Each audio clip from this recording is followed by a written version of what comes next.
नमस्कार दोस्तों, आप कहानी सुन रहे हैं लखन मृग की कहानी। कई वर्षों पहले मगध जनपद नामक एक नगर हुआ करता था। उसी के पास एक घना जंगल था जहां 1000 हिरणों का एक समूह रहा करता था। हिरणों के राजा के 2 पुत्र थे, जिनमें से एक का नाम लखन और दूसरे का काला था। जब राजा बहुत बुरा हो गया तो उसने अपने दोनों बेटों को उत्तराधिकारी घोषित कर दिया। दोनों के हिस्से में 500-500 हिरण आए। कृष्ण किरण की कहानी चैनल पर आपका स्वागत है। कहानी बहुत ही रोचक है। कहानी सुनने से पहले आप चैनल को सब्सक्राइब कर लें। कहानी पसंद आने पर वीडियो को लाइक एवं शेयर जरूर करें, आपका ये सहयोग अमूल्य है। कहानी आगे। लखन और काला के उत्तराधिकारी बनने के कुछ दिन बाद मगधवासियों के लिए खेतों में लगी फसल काटने का समय आ गया था। इसलिए किसानों ने फसल को जंगली जानवरों से बचाने के लिए खेतों के पास कई तरह के उपकरण लगा दिए, साथ ही खायों का निर्माण करने लगे।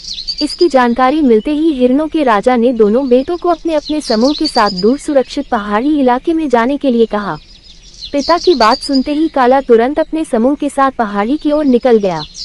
उसने जरा भी नहीं सोचा कि दिन के उजाले में लोग उनका शिकार कर सकते हैं, और असल में हुआ भी यही। रास्ते में कई हिरण शिकारियों का शिकार बन गए। वहीं लखन बुद्धिमान मृग था, इसलिए उसने अपने साथियों के साथ रात के अंधेरे में पहाड़ी की ओर निकलने का फैसला किया और सभी सुरक्षित पहाड़ी तक पहुंच गए। कहानी सुनना एक अच्छी आदत है और आपकी रुचि में बहुत ही गहराई है। अगर अभी तक आपने चैनल को सब्सक्राइब नहीं किया है तो चैनल को सब्सक्राइब करें और कमेंट बॉक्स में कहानी कैसी लगी जरूर लिखें। तो आगे बढ़ते हैं। कुछ महीने बाद जब फसल कट गई तब लखन और काला वापस जंगल लौट आए। दोनों समूह के साथ वापस लौटे तो उनके पिता ने देखा कि लखन के समूह के सारे मृग साथ हैं और काला के समूह में हिरणों की संख्या कम थी। इसके बाद सभी को लखन की बुद्धिमत्ता के बारे में पता चला, जिसकी सभी ने प्रशंसा की। कहानी से सीख, कोई भी काम करने से पहले कई बार सोचना चाहिए, तभी उसको करना चाहिए। इससे हमेशा सफलता मिलती है। कहानी समाप्त। आपको ये कहानी कैसी लगी कमेंट बॉक्स में लिखकर जरूर बताएं। धन्यवाद। नमस्कार दोस्तों, आप कहानी सुन रहे हैं संघर्ष और सफलता। पिकासो स्पेन में जन्मे एक अति प्रसिद्ध चित्रकार थे। उनकी पेंटिंग्स दुनिया भर में करोड़ों और अरबों रुपयों में बिका करती थी। एक दिन रास्ते से गुजरते समय एक महिला की नजर पिकासो पर पड़ी और सहयोग से उस महिला ने उन्हें पहचान लिया। वह दौड़ी हुई उनके पास आई और बोली, सर, मैं आपकी बहुत बड़ी फैन हूँ। आपकी पेंटिंग्स मुझे बहुत ज्यादा पसंद हैं। क्या आप मेरे लिए भी एक पेंटिंग बनाएंगे? पिकासो हंसते हुए बोले, मैं यहाँ खाली हाथ हूँ, मेरे पास कुछ भी नहीं है। मैं फिर कभी आपके लिए एक पेंटिंग बना दूंगा। लेकिन उस महिला ने भी जिद पकड़ ली, मुझे अभी एक पेंटिंग बना दीजिए, बाद में पता नहीं मैं आपसे मिल पाऊंगी या नहीं। पिकासो ने जेब से एक छोटा सा कागज निकाला और अपने पेन से उस पर कुछ बनाने लगे। करीब 10 सेकंड के अंदर पिकासो ने पेंटिंग बनाई और कहा, ये लो, यह $1 मिलियन की पेंटिंग है। महिला को बड़ा अजीब लगा कि पिकासो ने बस 10 सेकंड में जल्दी से एक काम चलाओ पेंटिंग बना दी है और बोल रहे हैं कि $1 मिलियन की पेंटिंग है। उसने वो पेंटिंग ली और बिना कुछ बोले अपने घर आ गई। उसे लगा पिकासो उसको पागल बना रहा है। वह बाजार गई और उस पेंटिंग की कीमत पता की। उसे बड़ा आश्चर्य हुआ कि वो पेंटिंग वास्तव में $1 मिलियन की थी। वह भागी भागी एक बार फिर पिकासो के पास आई और बोली, सर, आपने बिल्कुल सही कहा था, ये तो $1 मिलियन की ही पेंटिंग है। पिकासो ने हंसते हुए कहा, मैंने तो आपसे पहले ही कहा था।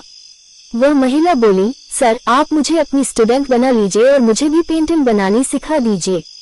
जैसे आपने 10 सेकंड में $1 मिलियन की पेंटिंग बना दी, वैसे ही मैं भी 10 सेकंड में न सही 10 मिनट में ही अच्छी पेंटिंग बना सकूं, मुझे ऐसा बना दीजिए। पिकासो ने हंसते हुए कहा, ये पेंटिंग जो मैंने 10 सेकंड में बनाई है, इसे सीखने में मुझे 30 साल का समय लगा है। मैंने अपने जीवन के 30 साल सीखने में दिए हैं, तुम भी दो, सीख जाओगी। वह महिला अवाक और निःशब्द होकर पिकासो को देखती रह गई। दोस्तों, जब हम दूसरों को सफल होता देखते हैं तो हमें ये सब बड़ा आसान लगता है। हम कहते हैं, यार, यह इंसान तो बड़ी जल्दी और बड़ी आसानी से सफल हो गया। लेकिन मेरे दोस्त, उस एक सफलता के पीछे कितने वर्षों की मेहनत छिपी है, यह कोई नहीं देख पाता। सफलता तो बड़ी आसानी से मिल जाती है, शर्त यह है कि सफलता की तैयारी में अपना जीवन कुर्बान करना होता है। जो खुद को तपाकर संघर्ष कर अनुभव हासिल करता है वह कामयाब हो जाता है, लेकिन दूसरों को लगता है कि वह कितनी आसानी से सफल हो गया। मेरे दोस्त, परीक्षा तो केवल 3 घंटे की होती है। लेकिन उन 3 घंटों के लिए पूरे साल तैयारी करनी पड़ती है, तो फिर आप रातों रात सफल होने का सपना कैसे देख सकते हो। सफलता अनुभव और संघर्ष मांगती है, और अगर आप देने को तैयार हैं, तो आपको आगे जाने से कोई नहीं रोक सकता। चलता रह पथ पर, चलने में माहिर बन जा, या तो मंजिल मिल जाएगी या अच्छा मुसाफिर बन जाएगा। कहानी समाप्त हुई। आपको कहानी कैसी लगी कमेंट बॉक्स में लिखकर जरूर बताएं। धन्यवाद।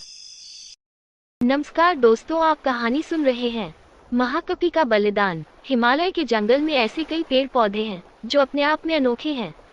ऐसे पेड़ पौधे और कहीं नहीं पाए जाते। इन पर लगने वाले फल और फूल सबसे अलग होते हैं। इन पर लगने वाले फल इतने मीठे और खुशबूदार होते हैं कि कोई भी इन्हें खाए बिना रह नहीं सकता। ऐसा ही एक पेड़ नदी किनारे था, जिस पर सारे बंदर अपने राजा के साथ रहा करते थे। बंदरों के राजा का नाम महाकपि था। महाकपि बहुत ही समझदार और ज्ञानवान था।